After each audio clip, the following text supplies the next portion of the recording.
Hello friend, it means such a question that affects the wear of the hub bearing.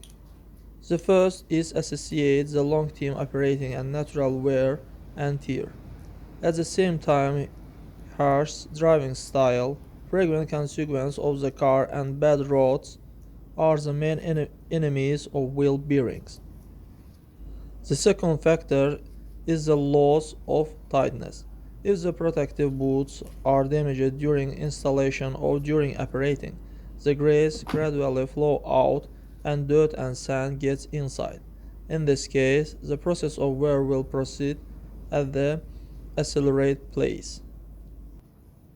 The third factor is incorrect installation. When the bearing is proceed into the hub with the bees, the screw part will have be to replace again, passable after several thousand kilometers.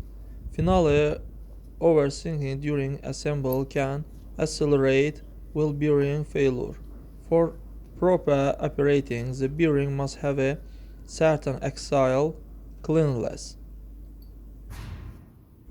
Tighten nuts too tight will result in increased internal friction and overheating. That's all guys, subscribe to our channel, put like and don't forget to put a bell so as not miss new video on the channel.